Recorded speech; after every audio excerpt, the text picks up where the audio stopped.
correria excessiva no trabalho, ausência do diálogo dentro de uma casa, dentro de um lar, desvalorização dos filhos, pais ausentes e uma cultura que rejeita o propósito bíblico da família.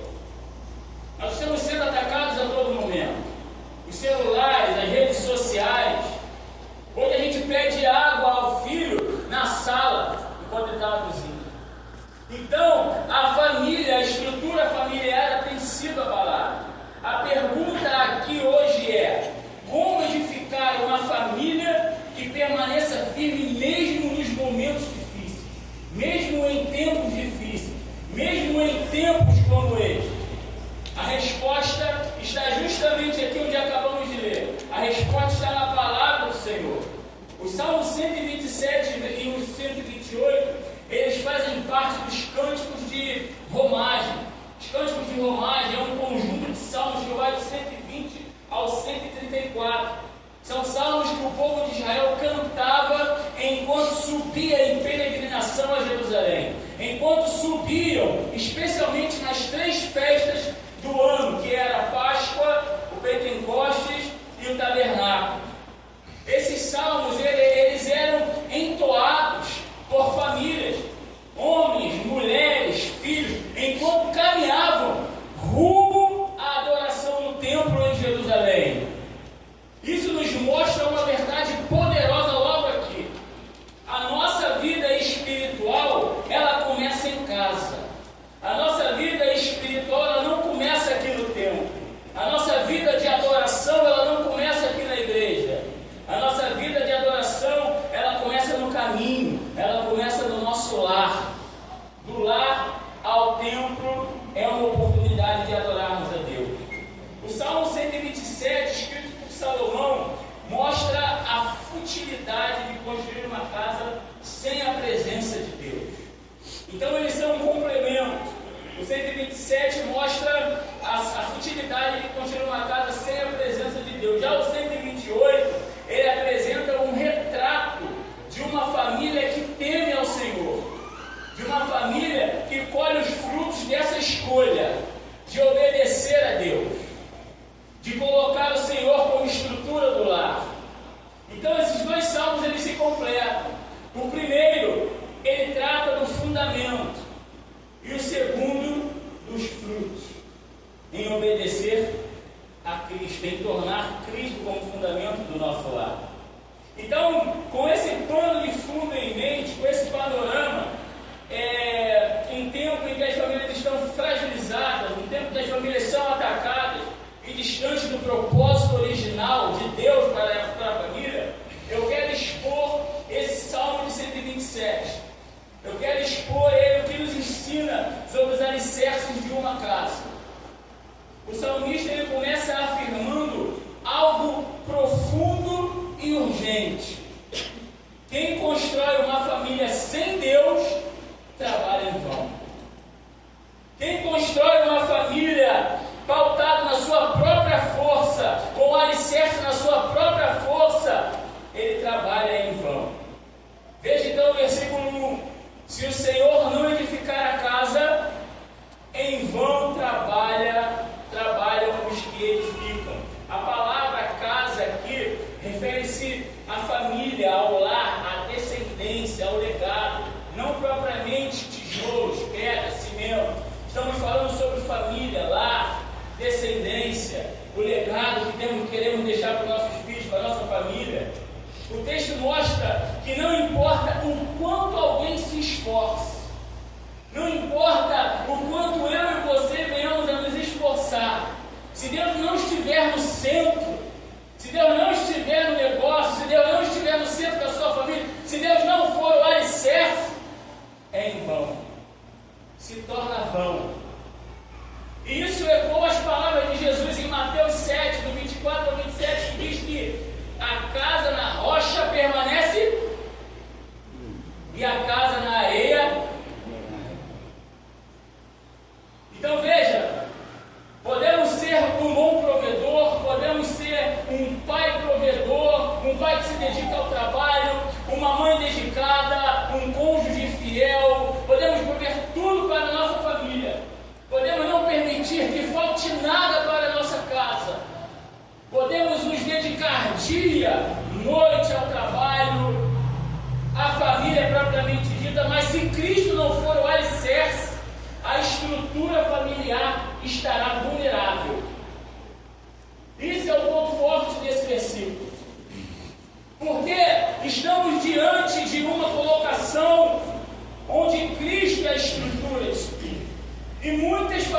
estão indo, mesmo sendo fiéis um para o outro, mesmo vivendo uma vida de finanças saudável, mesmo vivendo uma vida de saúde boa, mas Cristo ainda não é a estrutura, o alicerce familiar de muitas famílias.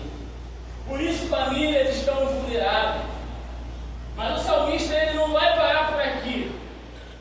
Ele segue mostrando que o problema não está apenas na base sobre a qual edificamos, mas também na forma como vivemos o nosso dia a dia. Agora ele fala sobre ansiedade, correria, ativismo sem descanso. Muito moderno, né? muito atual. Vivemos uma vida onde não paramos. Vivemos uma vida onde queremos fazer 20 coisas durante um dia inteiro. E às vezes ficamos frustrados porque não conseguimos fazer tudo que queríamos fazer naquele dia. Onde envolve trabalho, onde envolve levar filhos para o colégio, onde envolve tratar bem seu cônjuge, tratar bem seus filhos, mesmo diante de tudo que a gente passa. Então, é muito contemporâneo isso, porque é inútil, olha o primeiro versículo 2, vos será levantar de madrugada, repousar tarde aos seus amados, ele o dá enquanto dorme. Então a crítica aqui não é o trabalho, não é o esforço que fazemos, não é tudo aquilo que queremos que dê certo com as nossas próprias forças, mas a ansiedade disfarçada de esforço espiritual. A gente usa muita justificativa de que está fazendo pela família. A gente usa muita justificativa de que está fazendo para a obra de Deus. A gente usa muito essa justificativa, mas na verdade, muitas das vezes, a gente não confia que Deus está cuidando enquanto a gente descansa. Muitas vezes a gente não confia na bondade de Deus, a gente não confia na fidelidade de Deus. Muitas das vezes a gente quer colocar nossas próprias forças, a gente quer agir da nossa maneira, a gente quer dar o nosso jeito. Então, inútil vos será levantar de madrugada e repousar tarde. Aos seus amados ele dá enquanto dorme. Irmãos, eu vivi isso. Eu vivi muito isso. A ponto de trabalhar de segunda a segunda. Vivi trabalhar de segunda a segunda e meus filhos tendo GCEL terça-feira. Eu levava o filho para um lado, o filho para o outro. Tinha que trabalhar, tinha compromisso, abrindo uma empresa. E aquela vida, ao ponto de eu ver e falar, meu Deus, na minha presença, o alicerce que é Cristo. E o ensino da palavra, onde a gente tem que fazer escolhas difíceis. Onde nós temos que fazer escolhas difíceis para colocar a nossa confiança em Deus.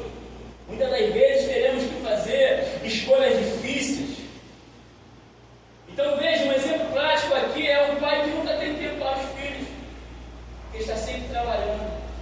Um pai que nunca tem tempo para sentar com seus filhos e orar.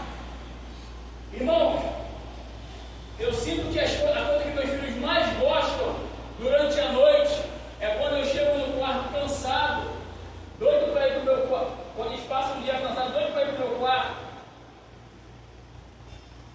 conversar com a minha esposa, ficar com a minha esposa.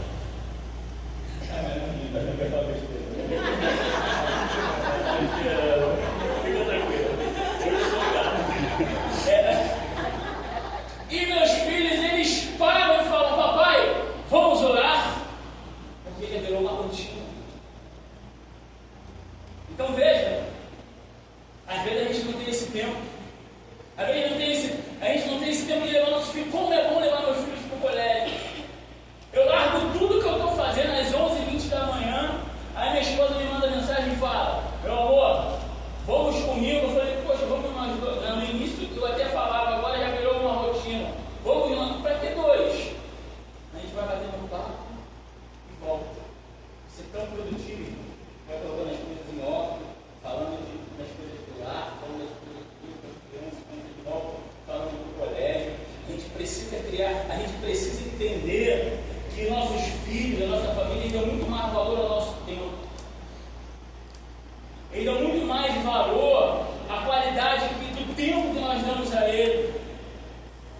A gente que cria as coisas materiais na frente. Então veja, estou fazendo isso para o bem deles, é o que a gente coloca quando a gente vai sobrecarregando o trabalho. Quando na verdade está compensando inseguranças ou tentando garantir sozinho o que Deus quer dar com ele. Às vezes a gente fala assim para o Senhor: Senhor, eu confio nos teus planos, mas se o Senhor conhecer o meu, muitas vezes a gente não quer ser dessa forma. Senhor, eu confio nos teus planos, nos teus sonhos, mas se o Senhor conhecer o meu, o Senhor vai ficar de bobeira, porque a gente quer sempre colocar os nossos planos em cima dos planos de Deus, e os nossos planos são muito insignificantes comparados ao que Deus tem para mim e para a sua vida. Os nossos planos são muito significantes para a nossa família, comparado aos de Deus para mim e para a sua família. Então Deus não abençoa o ativismo, a produtividade sem direção, mas Ele abençoa a dependência nele. Ele abençoa quando dependemos totalmente dele e não da nossa própria força. Estamos querendo construir família, construir um legado para nossos filhos através da nossa própria capacidade, e esquecemos que esse legado depende totalmente da bondade de Deus como estrutura na nossa casa, na nossa família. Então trabalhar demais sem paz pode ser uma forma de incredulidade prática. Irmãos, eu falo isso com propriedade porque eu vivi isso. Hoje, quando dá 6 horas, muitas das vezes eu largo meu telefone dentro do armário da cozinha. Muitas das vezes minha esposa tem que fazer isso, tem que fazer aquilo. Eu deixo lá, a gente vai conversar, vai ver uma série. Quando tem o dia do culto doméstico, a gente vai no culto doméstico. E isso é muito mais interessante do que viver uma vida onde nós estamos num ativismo, querendo fazer uma alta produtividade sempre. Queremos sempre ser muito produtivos. Então não sacrifique a sua família. Deus cuida dos seus até durante o descanso. Deus está cuidando de cada um de nós, mesmo quando estamos descansando, quando estamos em família, quando estamos adorando, orando juntos, em comunhão. Deus cuida de nós, Deus cuida de mim, de você. Então veja, depois de falar sobre a ansiedade do homem, que tenta sustentar tudo com suas próprias mãos, com sua própria capacidade, Salomão nos leva agora a outro aspecto essencial da casa: os filhos. E mais uma vez, ele confronta a lógica do mundo com a verdade de Deus.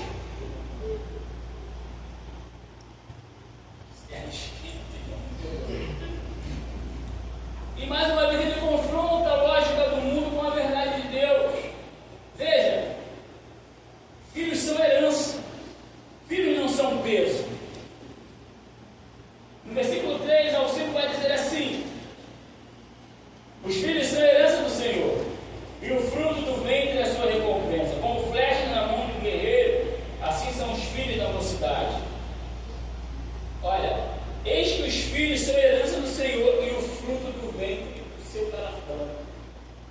Esse trecho bíblico, ele vai na contramão da mentalidade moderna, da mentalidade do mundo, onde os filhos são frequentemente vistos como o quê?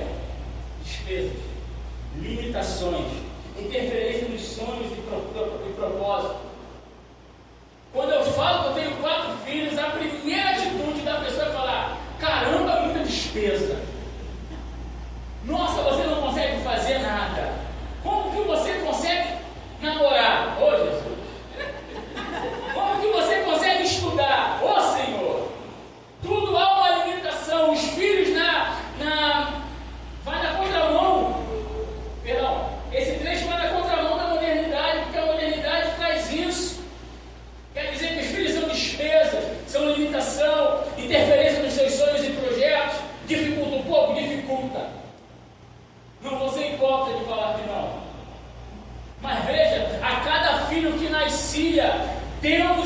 acrescentava. A cada filho que nascia, Deus fazia muito mais na minha vida e na vida dela.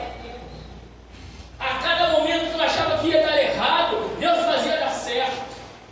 A cada momento que eu achava que eu não ia conseguir preparar um sermão de domingo, Deus falava: vai, filho, eu sou contigo. E tudo passa. Tudo passa. A gente aprende. Então, o mundo ele nos traz essa alimentação.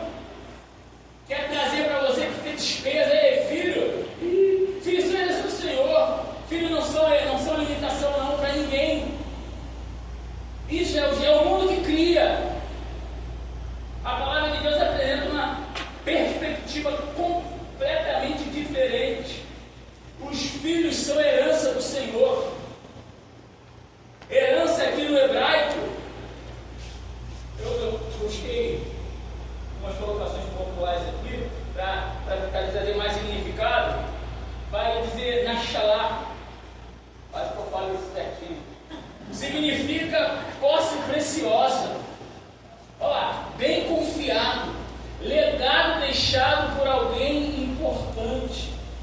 Não somos donos dos nossos filhos. Agora olha a responsabilidade. Somos administradores daquilo que Deus nos confiou. Filhos não são nossos.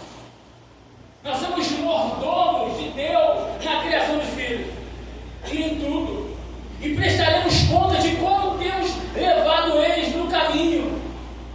Temos abandonado ele, ó, vai lá, aqui, por aqui. Ou temos estado com ele realmente no caminho. Porque nós vamos prestar conta disso.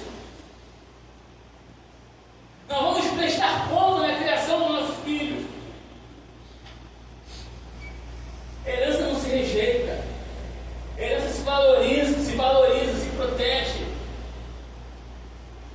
Veja, receber um filho é receber uma porção direta da graça de Deus.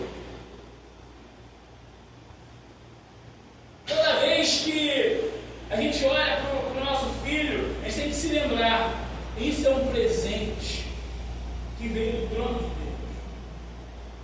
Deus. Isso não é uma limitação. Isso é um presente que eu tenho o compromisso de levá-lo até o céu, de mostrar o caminho, pelo menos. Ele não vai pegar o nosso pé simplesmente, não é verdade? Mas temos que mostrar o caminho a eles. E isso é uma responsabilidade muito grande. É tão gratificante, mas quando a gente olha para essa responsabilidade, é perturbador. Que a gente vai prestar conta de como a gente tem tratado a educação do nosso filho. E enquanto o mundo diz ter filho dá trabalho, o céu diz ter filho é receber um presente. E o fruto do ventre, o seu galardão. Mais uma palavra aqui, galardão, sacar, prêmio, pagamento por honra, recompensa esperada. Ou seja, filhos não são um fardo, mas uma honra que Deus entrega ao pai e à mãe. Filhos são presentes.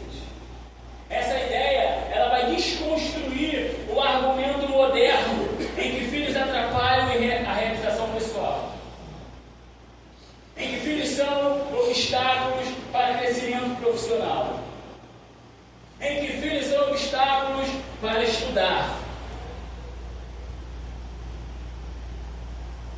em que filhos são motivos de divórcio. Filhos são herança. Filhos são promessas, como flechas na mão do guerreiro. Flechas não nascem prontas, irmão. São feitas com tempo, paciência, alinhamento, firmeza. O guerreiro ele não carrega flechas para mostrar, mas para usar como um propósito. Cada flecha é uma extensão da nossa força, estratégia. Nossos filhos, eles são instrumentos na mão de Deus para alcançar lugares onde nós não iremos. O que cabe a nós, os pais? Moldar caráter,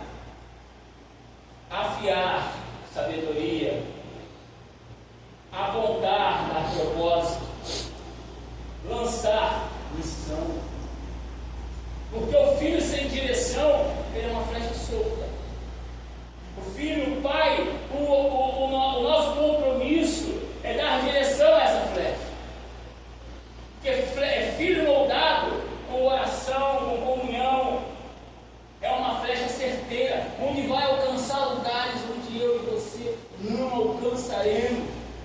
Esse é o nosso compromisso com o nosso filho diante de Deus. Feliz o homem que enche deles a sua aljava. A minha está cheia.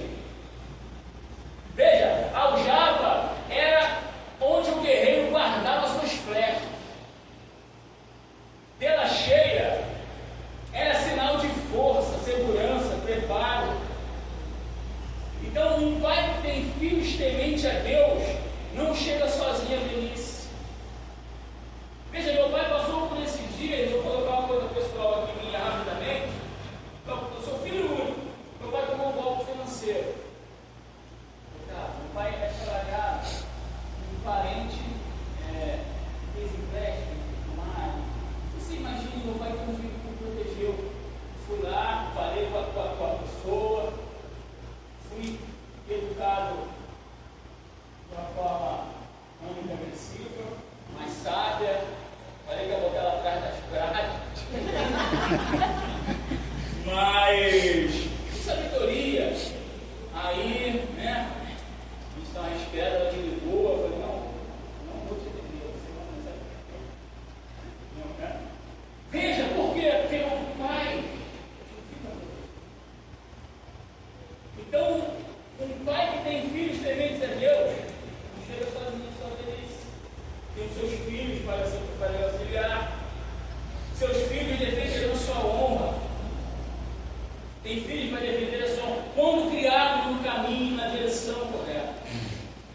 Porque tem pais que criam filhos e quando os filhos crescem, não querem mais saber dos pais. Porque não criaram com alicerce que é Deus. Não criaram com fundamento, com a rocha. Então não se preocupam com o que vão deixar para os filhos. Muitas pessoas têm se preocupado com os bens que vão deixar, com a casa que vai deixar, com a poupança que vai deixar, ou com o que vai deixar material. Mas o mais importante aqui é o que vai deixar dentro dele. É o legado que vai deixar. É o legado que deixaremos para ele, não as coisas. Queremos discipular o mundo. Mas o discipulado mais poderoso que eu e você podemos fazer é dentro do nosso lar. É dentro da nossa casa, dos nossos filhos, com a nossa família, com a nossa esposa, com o nosso cônjuge. A gente não deve terceirizar isso para a escola, como o pastor disse, para a igreja, para a internet. Irmãos, a gente tem perdido muitas crianças para a internet. Como que é diferente? Nossos filhos estão sem celular. Como que muda o jeito de agir no dia a dia, sem esse troço? A criança fica outra. A gente nem reconhece para o nosso filho. Eles mudam. E a gente tem que pedir para as redes, para o celular, para a tecnologia. Então veja, o Salmo 127, ele nos ensinou que sem Deus, tudo é vão. A construção, o trabalho, até a criação dos filhos. Sem Deus, sem esse alicerce, tudo é vão, tudo é vulnerável. Tudo fica frágil, é construído na areia. Agora o Salmo 128, nós iremos ver o que acontece quando Deus está no centro do lar. Quando Deus é a estrutura. Quando Deus é o alicerce. Se o primeiro Salmo aqui, 127, ele vai tratar sobre base, o segundo vai revelar os frutos desse temor a Deus. Vai revelar os frutos desse temor ao Senhor vivido dentro da nossa casa. Salmo 128, versículo 1. O temor do Senhor gera felicidade verdadeira. Bem-aventurado aquele que teme ao Senhor e anda nos seus caminhos. Bem-aventurado, a palavra aqui usada, ela significa mais do que feliz. Bem-aventurado é uma felicidade plena, estável, contínua. Uma felicidade que não depende de circunstâncias externas. É uma felicidade que não depende do que você está vivendo. É o mesmo termo aqui usado no Salmo 1. Bem-aventurado o homem que não anda no conselho dos ímpios. Temor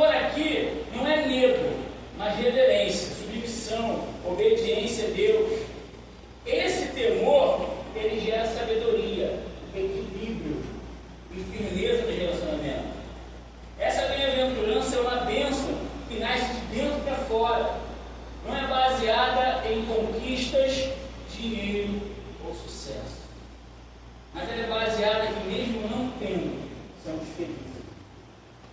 Tendo ou não tendo, somos felizes. Tendo ou não tendo, adoramos a Deus. É o resultado da presença de Deus, da consciência limpa e da paz que é ter a presença de Deus. É possível ter uma casa simples e ser feliz. É possível ganhar um baixo salário e ser feliz. É possível ganhar pouco e ser feliz. Viver momentos de aperto e ser feliz. E é possível também morar num palácio e viver em tristeza profunda. Morar numa casa com piscina, com churrasqueira e não ter paz. Ter uma conta recheada e não ter sossego. Porque a verdadeira felicidade não é sobre o que temos, mas sobre quem tem o nosso coração. Porque quando Cristo está em nosso coração, quando Deus está na nossa casa, a gente é feliz diante das circunstâncias. Coisas acontecem e pessoas não entendem por que você é tão feliz.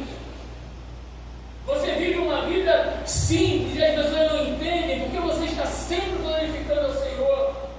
Porque você está sempre sorrindo. As coisas ruins acontecem e as pessoas não entendem porque você continua adorando. Porque você continua bendizendo ao Senhor. Então, esse é o resultado da presença de Deus no lar. Aquele que teme ao Senhor. Temor do Senhor não é medo de Deus, como o juiz severo. É um respeito profundo. Reverência, obediência e submissão ao Senhor como Pai, Rei e Criador.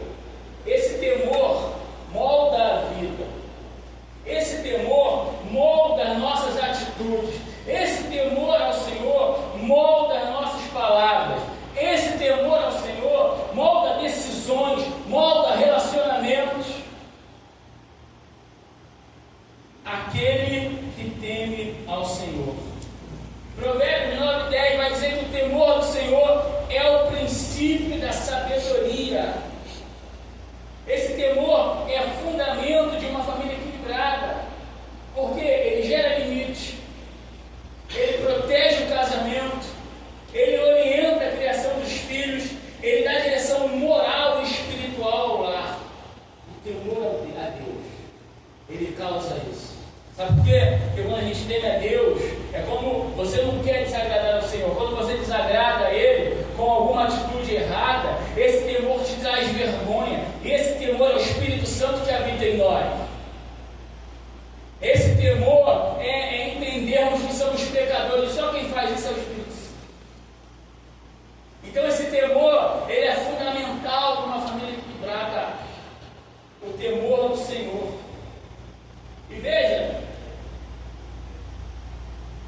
o temor do Senhor é o princípio da sabedoria, mas e anda nos seus caminhos. Não adianta só temer ao Senhor. O Salmo não diz apenas que a pessoa teme ao Senhor. Ela vai falar o quê?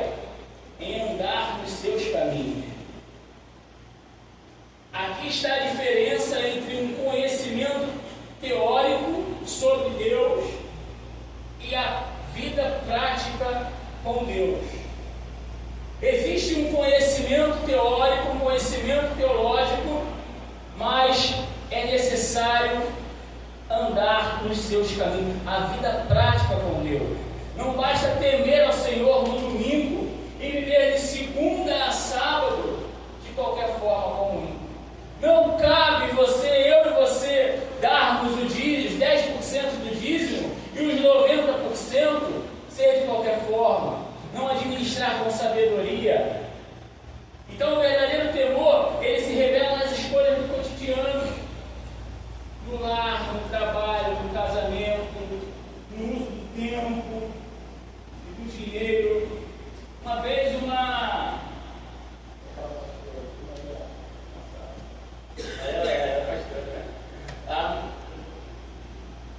ela falou uma coisa que me chamou a atenção. Você já parou para pensar que se entregar o dízimo 10% do nosso recurso, mas se a gente botar numa lógica, se a gente fosse entregar 10% do nosso tempo, 2 horas, 2 horas e 4 minutos, né?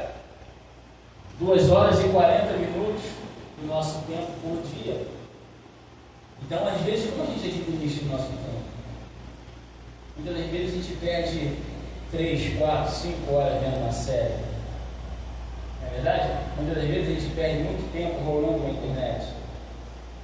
E veja, a gente precisa ter sabedoria para andar nos caminhos do Senhor até com essa administração do nosso tempo. Então, um pai que teme ao Senhor educa seus filhos de acordo com a palavra. Uma mãe que anda nos caminhos do Senhor edifica sua casa com sabedoria, é auxiliadora e submissa ao seu marido. Filhos que crescem nesse ambiente, filhos que crescem vendo essa projeção de pai, mãe, de família, de estrutura sendo Deus, aprendem a temer e amar a Deus. Filhos, eles não nos ouvem muito, mas eles imitam o que a gente fala. Filhos, eles não nos ouvem muito. Na verdade, muitas pessoas elas olham mais as nossas atitudes do que o que a gente fala. O nosso testemunho grita muito mais do que as palavras. O meu testemunho vai gritar muito mais do que uma pregação de 40 minutos aqui. O que eu faço para os meus filhos, da minha esposa, diante dos meus negócios, diante de você, vai gritar muito mais do que uma bela palavra. E isso é no nosso lar. Que às vezes o Senhor manda eles no caminho com eles. A gente mostra o caminho, mas não vai com ele. E lá na frente a gente quer cobrar. Porque ele não continuou. Então, filhos que crescem nesse ambiente aprendem a temer e amar a Deus. A verdadeira felicidade no lar não vem na ausência de problemas, mas da presença constante de Deus. Quem disse que não vai ter problema? Quem disse? Nenhuma casa, nenhum lar vive sem nenhum problema. Conjugal, entre filhos, relacionamento, finanças. Toda casa tem um probleminha. Não é verdade? Toda casa, ela tem um problema, mas a presença constante de Deus faz a gente superar esses problemas. A presença constante de Deus no lar, na família, na criação dos filhos, faz essa família não ruir, faz esse lar não declinar. A verdadeira felicidade do lar, ela não vem dessa ausência de problemas. Uma casa temente ao Senhor não é perfeita, mas é estável, firme, segura, mesmo diante de tempestades. Onde há temor, há equilíbrio. Onde há temor, há perdão. Onde há temor, há restauração, há propósito. O salmista começa aqui com o temor como base da felicidade. Agora ele mostra como isso se manifesta no cotidiano da vida. No trabalho, na provisão, no contentamento. Provisão com contentamento. No trabalho,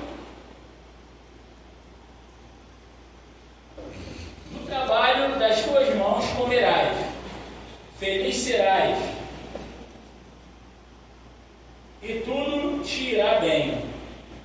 Este versículo nos apresenta 3 frutos diretos do temor do Senhor no cotidiano familiar. Do trabalho das tuas mãos comerás. Provisão digna.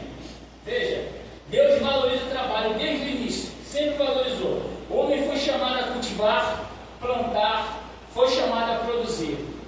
Mas há uma diferença entre trabalhar com Deus e trabalhar com angústia autossuficiente, que a gente viu lá em Salmo 127, versículo 2.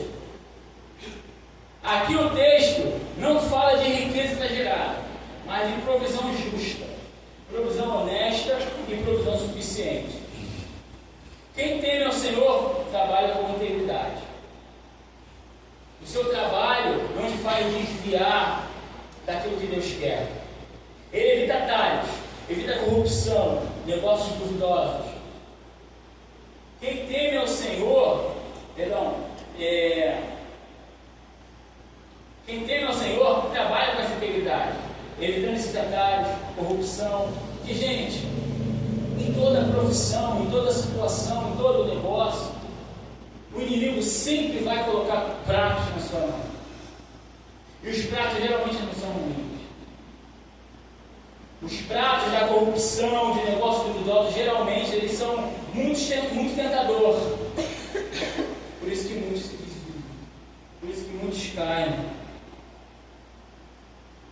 Então, viver com uma consciência limpa diante de Deus e dos homens, a bênção não é apenas o quanto a gente ganha, mas a paz com que isso acompanha.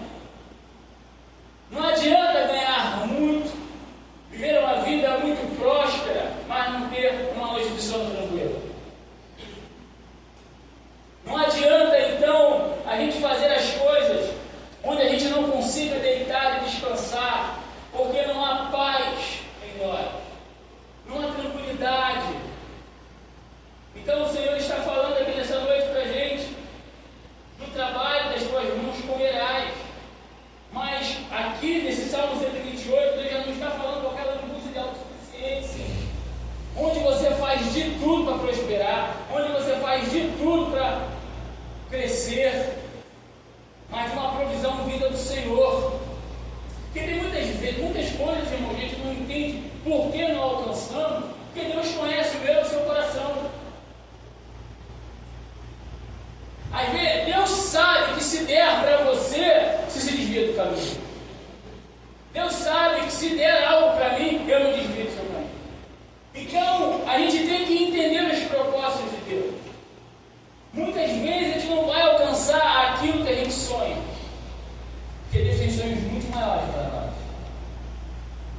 Talvez Ele não tenha esse propósito no seu coração, para a sua vida. Feliz serás. A alegria do que se tem, esse é um ponto alto. O texto ele vai conectar diretamente a provisão com a felicidade. O temor do Senhor não gera só sustento, mas a alegria desse sustento.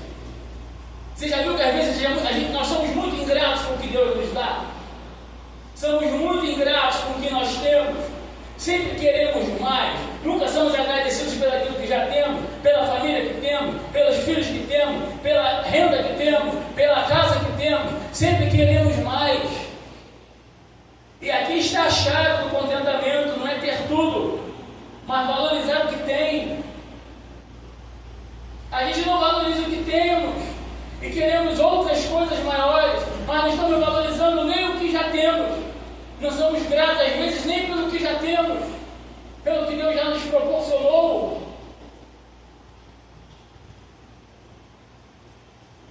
De fato, 1 Timóteo 6, versículo 6 vai dizer que, de fato, a piedade com contentamento é grande fonte de lucro. Muitas famílias têm comida na mesa, mas não têm alegria.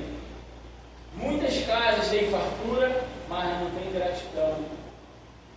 Onde há temor do Senhor, há contentamento, gratidão, simplicidade e dignidade.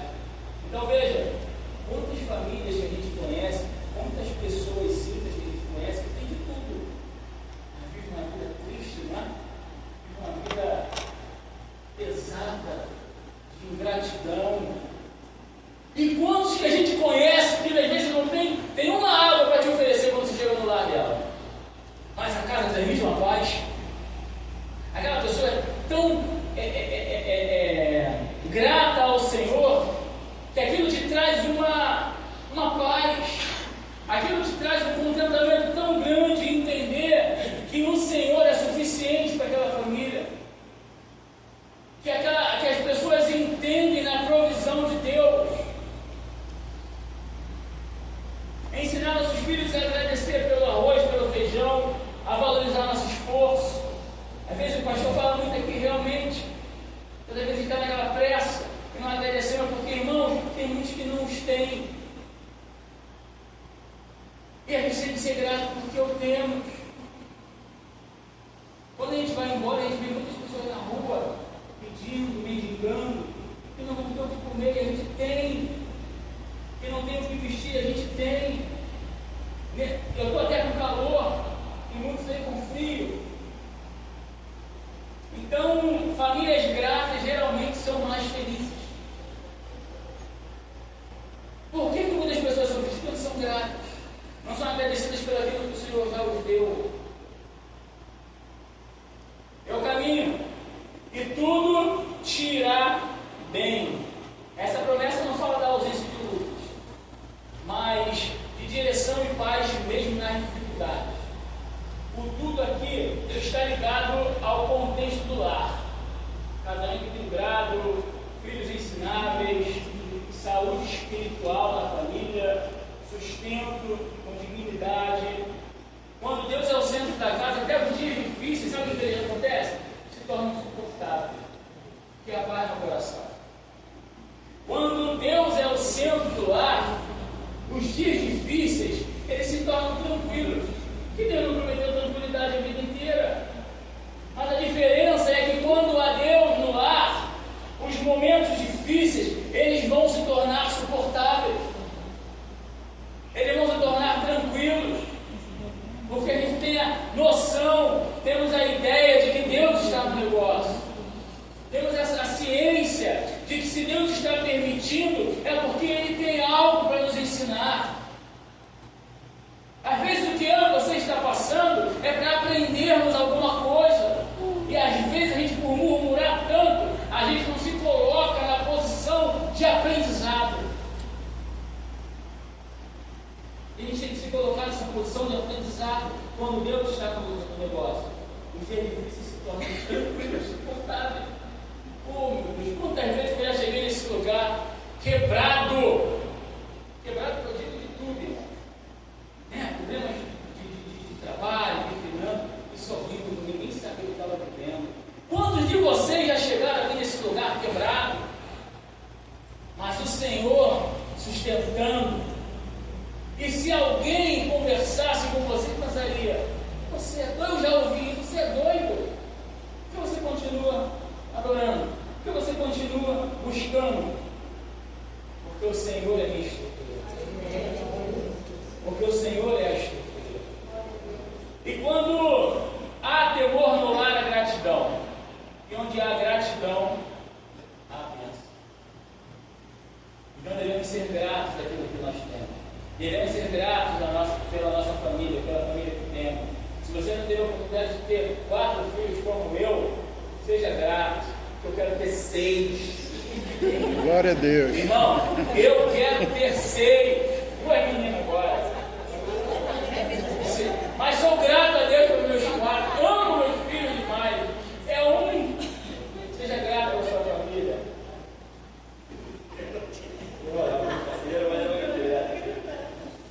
Vamos lá. Mas o salmista não fala só de trabalho. Ele agora entra dentro da casa, dentro do lar, e descreve uma cena de comunhão, de fruto, de alegria.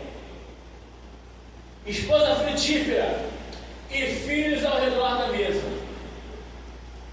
Tua esposa será como videira frutífera, teus filhos como brotos de oliveira ao redor da tua mesa. Neste versículo vemos como o temor do Senhor molda o ambiente familiar e os relacionamentos mais íntimos. O salmista usa 2 símbolos poderosos na cultura judaica: a videira e a oliveira. Tua esposa será como videira frutífera. O que a videira representa na Bíblia? A videira é uma planta valorizada no Antigo Testamento. Veja, ela produz uvas das quais se extrai o vinho, que é símbolo de alegria, celebração e abundância. Ela era cultivada com cuidado e exigia atenção constante. Ó, sim. O autor aqui está comparando a videira com a esposa. Quando bem cuidada, era fonte de vida e prazer. A videira precisa de cultivo constante. Olha isso. Não cresce sozinha. Requer poda, suporte, solo fértil, água, luz, vigilância contra as pragas.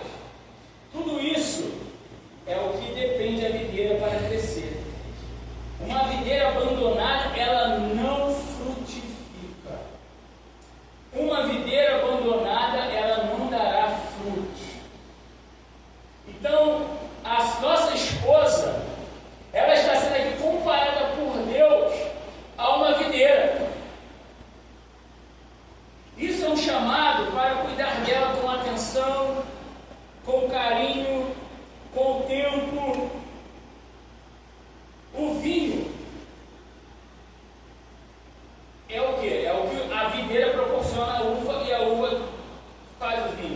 que representa alegria e comunhão. Uma esposa cuidada, amada, ouvida e respeitada, ela vai frutificar com alegria, graça, paz dentro do lar.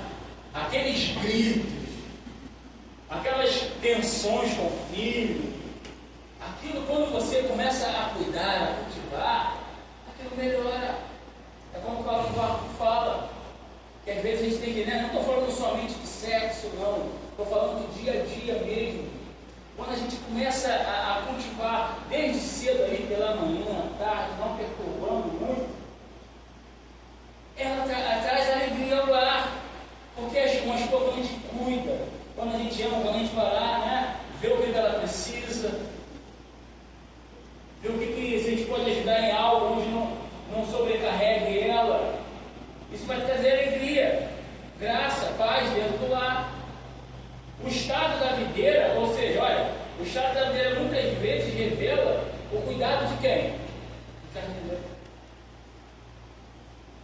Então, se a esposa está murcha, cansada, sobrecarregada, está murchinha ali quietinha, não quer muito assunto, algo está errado nesse cultivo. E a gente, quando tem uma convivência, um tempo de convivência, a gente logo entende, né? Acordou, a gente já sabe o jeito que está. Se está bom, se está ruim. Então, se há algo dessa maneira, cansado ali, às vezes esse estado revela que ele está cuidando bem. Revela que está faltando alguma coisa nesse cuidado. Jardineiro. A mulher frutífera é aquela que nutre o ambiente espiritual. A mulher frutífera é que nutre o ambiente emocional, a relação da casa.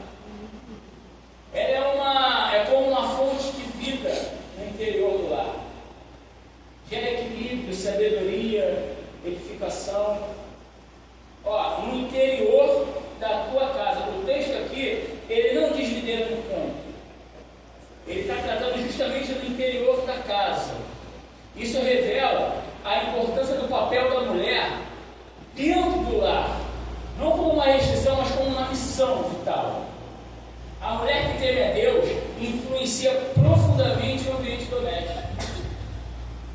Controla o pão da casa, participa da formação dos valores dos filhos. A mulher que teme a Deus sustenta a casa em oração, prudência e sabedoria. Veja o papel da mulher. Então, maridos, honrem suas esposas, não as sobrecarreguem. Mulheres, sua influência espiritual dentro de casa pode mudar o destino da sua família. Sua influência espiritual tem um papel muito importante na vida da família.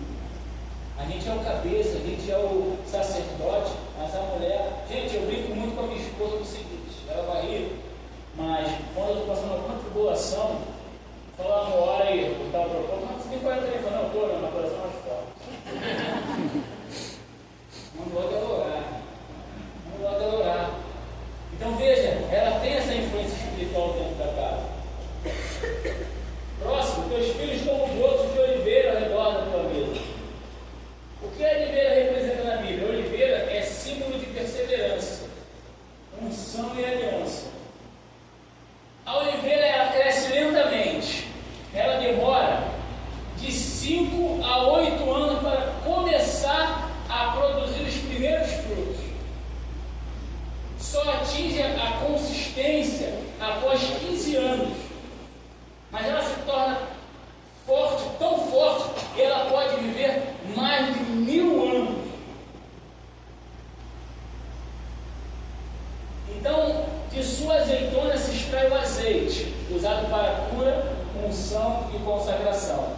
Então, filhos como brotos de oliveira representam o potencial, estão em formação, eles demoram a amadurecer, mas possuem valor e destino profético. Precisam de tempo, direção e paciência. Muitas vezes a gente tem paciência com nossos filhos. O filho deve ser constante, né? Deve cultivar, ensinar, moldar constantemente. Não devemos descansar, educar cansa, né? Muitas das vezes dá vontade de deixar para lá. Deixa para lá. Deixa acontecer. Porque educar cansa. Então, a expressão presença, comunhão, discipulado, ensino e vida. Deuteronômio 6, do 6 ao 7 vai dizer: ensinarás teus filhos a sentarem em tua mesa, andando pelo caminho. Irmãos, como eu valorizo a mesa? A mesa é o altar do lar.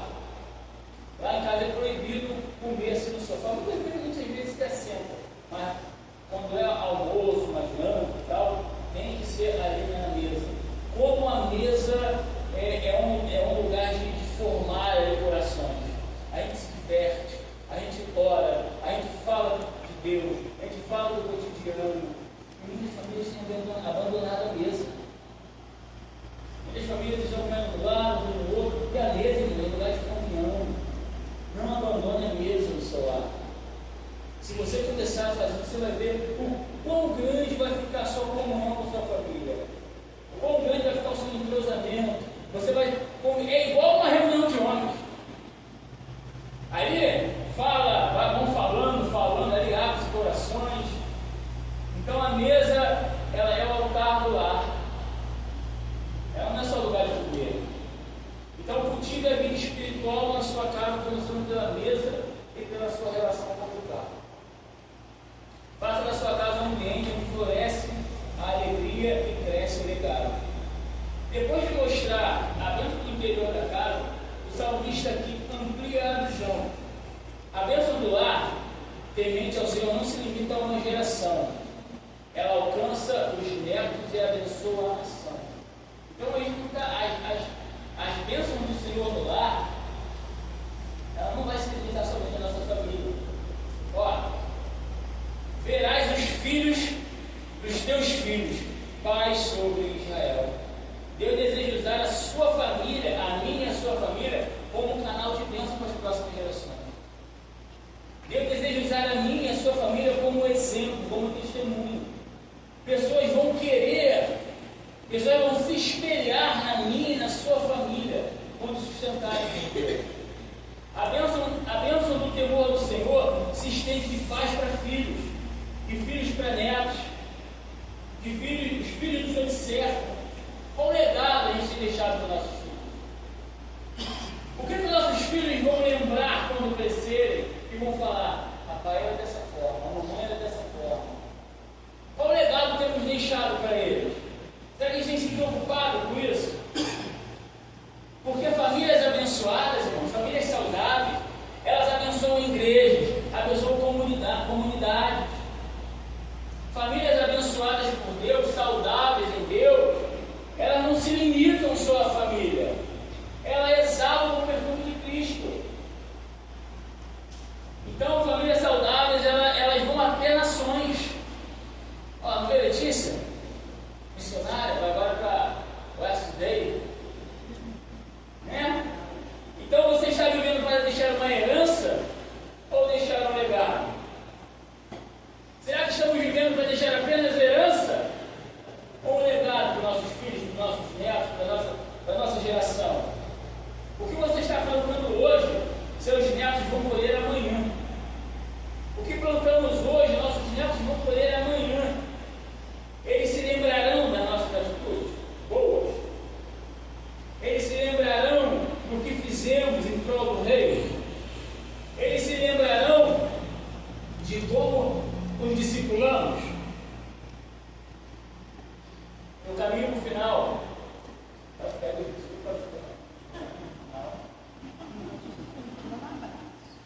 depois de tudo que vimos aqui em Salmo 127, Salmo 28, Salmo 128, entendemos algo aqui poderoso. Sem o Senhor tudo é vão. O trabalho, a casa, os esforços. Mas com o Senhor, o lar floresce. O casamento se fortalece, os filhos frutificam e a bênção se espalha por gerações. A palavra aqui hoje nos mostrou que o temor do Senhor, ele é o alicerce da verdadeira felicidade. Que a presença de Deus dentro da casa muda o ambiente da mesa. Não só da mesa, mas do quarto, das conversas. A presença de Deus, ela transforma o futuro dos nossos filhos. Ela transforma os diálogos. as correções. Mas agora eu preciso perguntar de uma forma muito amor aqui: quem está edificando sua casa? Quem está edificando? Isso é uma pergunta também. Porque quando a gente cria, vai preparando uma mensagem, Deus fala profundamente comigo nessa mensagem. E aí eu pergunto: quem está edificando a minha casa? Porque a gente pode estar trabalhando muito, lutando, tentando fazer o melhor, tentando educar da melhor forma, os melhores colégios, tentando botar em cursos, tentando fazer muitas coisas. Mas se Jesus ainda não é o fundamento da nossa família, tudo isso está sob um risco de ruir. Se Jesus não for o fundamento, o alicerce disso tudo está com um grande perigo de ruir. E a Bíblia não diz que a casa que tem fé, ela não enfrentará tempestade. Toda casa liderará tempestade, virá um momento difícil. Ela diz que a casa edificada sobre a rocha permanecerá em pé, mesmo quando os ventos vierem. E esta rocha é Cristo. Então eu quero aqui, se hoje você reconhece que precisa entregar isso, é um viés aqui evangelístico. Eu creio que Deus falou ao coração de muitos aqui nesta noite. E se você reconhece que precisa entregar sua vida a Jesus e convidá-lo para ser o centro do seu lar, convidá-lo para ser a estrutura do seu lar, para ter uma família na rocha que é Cristo, esse é o momento. Não importa o passado, não importa como está a sua casa hoje, não importa o que você fez, Deus ele é especialista, olha isso, em reconstruir. Deus ele é especialista em transformar aquilo que está quebrado e dar um novo começo. Então você pode começar essa mudança hoje, agora, onde você está, com uma oração sincera. E aqui eu encerro a minha mensagem, eu peço comigo, fazer essa oração. E se você quer convidar Jesus para a sua família, para a sua casa, para a sua família, para ser estrutura do seu lar, está aberto esse momento para você. Amém? Agradeço a minha oportunidade. Glória a Deus.